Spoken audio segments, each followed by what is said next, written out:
Right, so let's go to diode na class.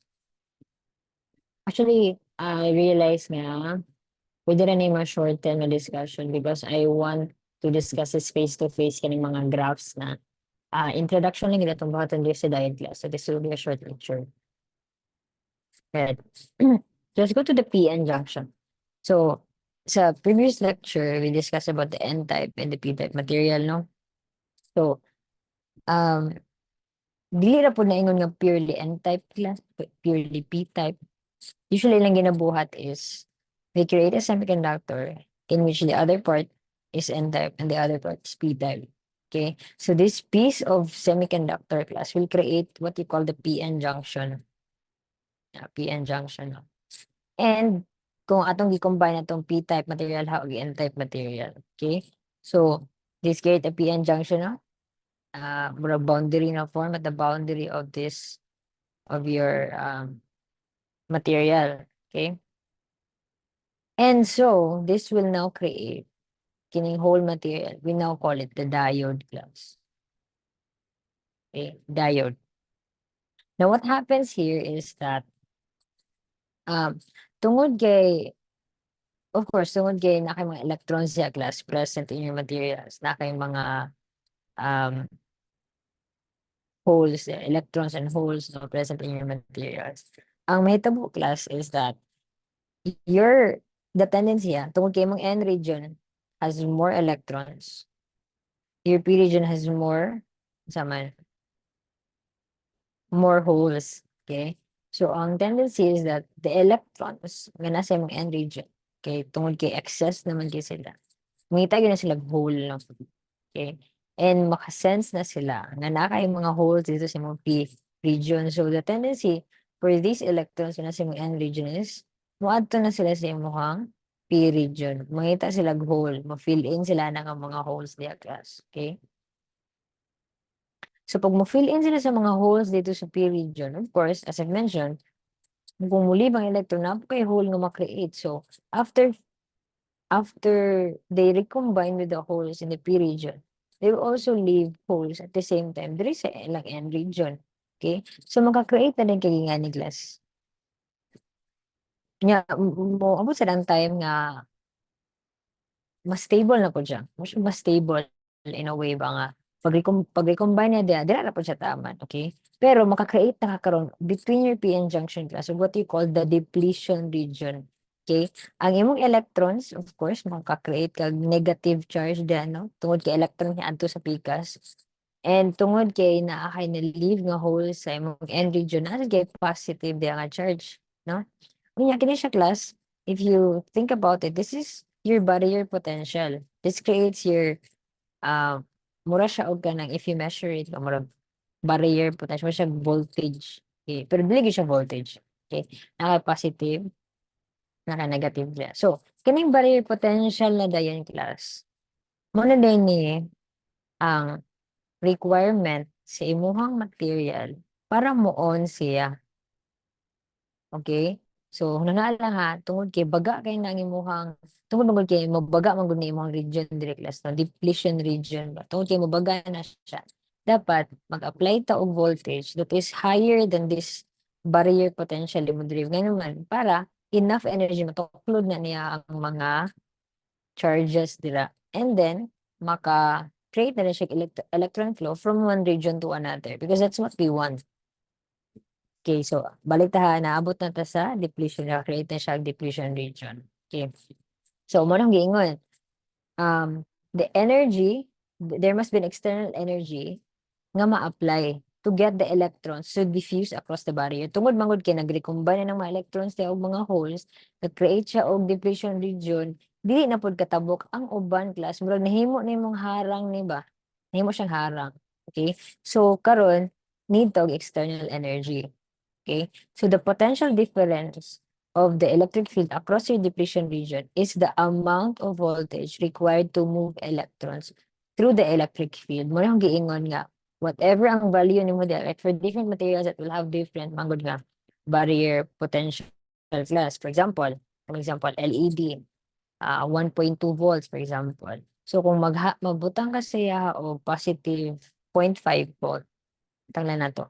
Dili na moon. Hindi man enough iyahang external energy para matuklod or mo-diffuse ang electrons in the middle. Tungod kay mas bugat or mas kusgan man imong barrier potential. Okay?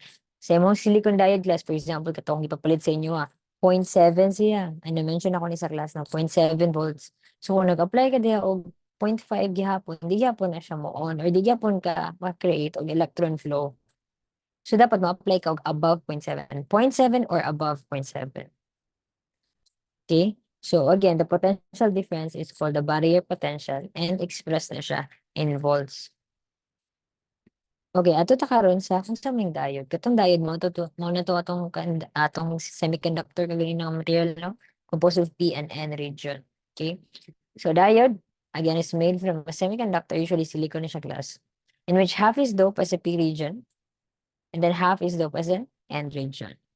Okay, so mo nga to ang symbol sa ato ang diode no. So kung sa multi-sim nga ni siya class or any software no mag-simulate ta. Nga ni ang imong symbol sa diode. So naki-triangle dra or arrow then nakay line. Okay? So kanang kini siya pwede ninyo para mas dali mo makahinumdum kani siya it's as if it creates a letter A no.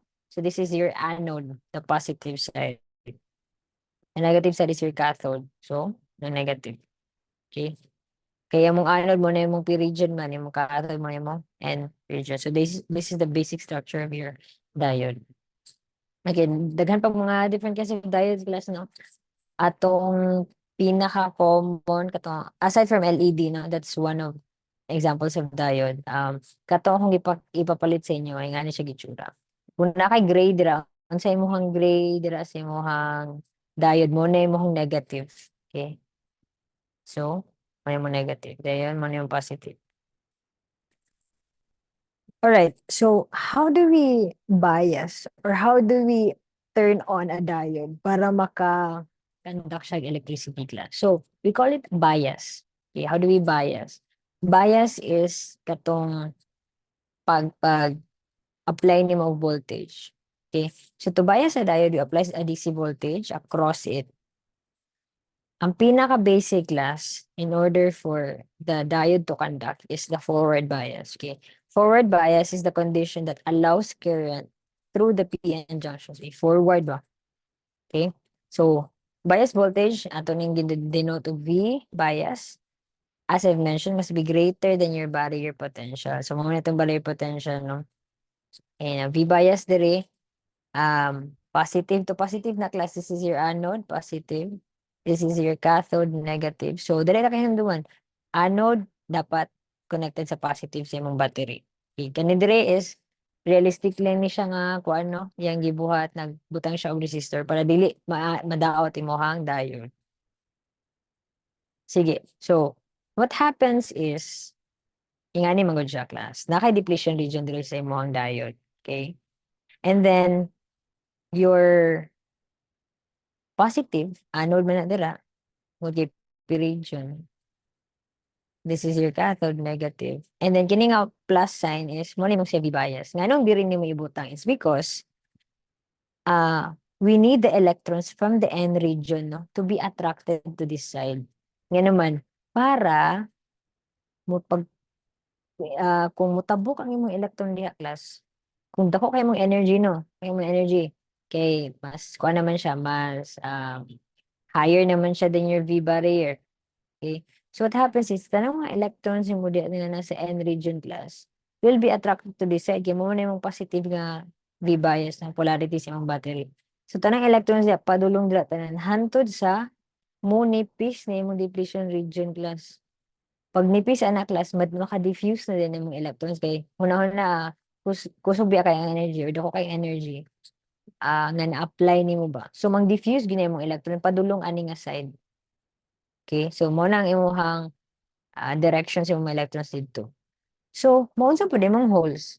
Ang imong holes, well, abstract naman na siya na the absence of electron. Pero kung ato siya hunaon class, the holes will be attracted to the negative side. Because mo naman mong positive, di ba? Pwede sa ninyo hunaon nga ang imong electron padulong diha sa left, Nya makatagbo na siya mga hole mo recombine na siya no nya ang hole sa padulong dito. Okay, to the other side. So meaning na kay electrons gatuklo diri from this side nasa kay electron ay hole gatuklo diha from this side. So what will happen to your depletion region? Mas manipis hangtod sa completely maka-flow na imuhang electron. And you will have electron flow for the whole circuit or for the whole loop na diode class. Okay, so kana siya. So mo ni mo ang nakay mga electrons diri no. Electrons ana electrons. Mutabok siya dira. Okay, naman diri ang positive. Okay? So the flow of your electrons is ana. All right? And then the flow of your hole will be like this.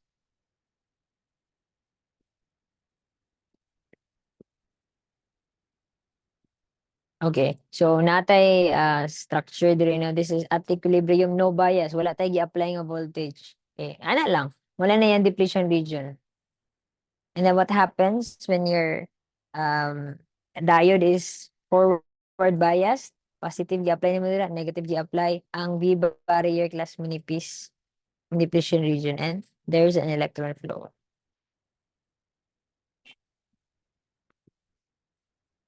Okay. Another thing that I to um remember is when your diode class is forward bias, aside from the fact that it allows the electron flow, if you measure the voltage across your kuande class, across your diode, you can measure the voltage same hong diode, no? That is equal to your V barrier.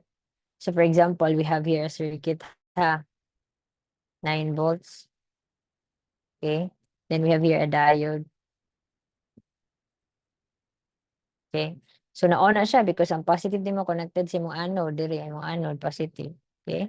So that means nag-on imuhang kuan class, nag-on ang imuhang circuit. Now, ang electron flow ana kay paana man no, pero in electrical we are following the conventional flow. So paana ta conventional positive. So ang atong flow sa kurente ana kay paana. Alam mo kalibog basta mo sulod na siya sa positive. So anyways, mo nang flow sa imong kurente using the conventional flow. We are expecting a voltage din kay gaon naman imong diode na. Gaon na siya. Ang kung i-measure na din mo siya class using your multitester, ang mabasa nimo diyan na class is equal sa iyang V barriers. For example, ang imong barrier potential nga need sa imong diode is 0.7 kay silicon. So ang mabasa sa imong tester na class is 0.7 volts. Okay? Kung LED na siya, naman ang symbol sa LED na arrow. Kung LED na siya, 1.2 na siya ang minimum. Okay, 1.2. So meaning, kung 1.2, pag measure nimo sa voltage across your LED class, once gaon siya, ang imong reading sa imong tester will be 1.2 volts. Okay? Kana imong kailangan hinduman for your diode. Once mo on siya, ang voltage across siya is equivalent to your V barrier. Okay, that's for the forward bias. This is the last slide, no reverse bias. Ano sa pamahitabo sa reverse bias? Opposite ra sa mong forward bias, this is the condition that essentially prevents current through the diode. Kung di ka ganun ipa-flow ang kurente dira, then you need to reverse bias your diode. Balihon na gid mo class, imong battery, balihon lang nimo. Negative will be connected to your anode. Positive side sa imong battery will be connected sa imong cathode. Okay? So ang supply nimo gibalira nato class. What happens is ang imong electron tungod kay attracted man siya sa positive, dito siya padulong. Okay? Ang hole sa nimo attracted sa negative, dito po siya padulong. So what happens with your depletion region?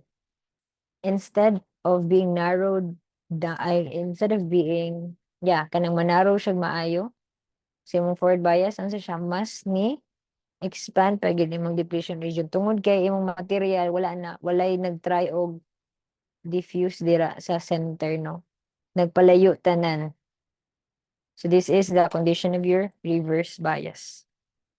Walay flow sa kurente. Okay? So this next slide and the rest will be discussed face to face next week. So that's the end of our introduction sa diode. Thank you for listening.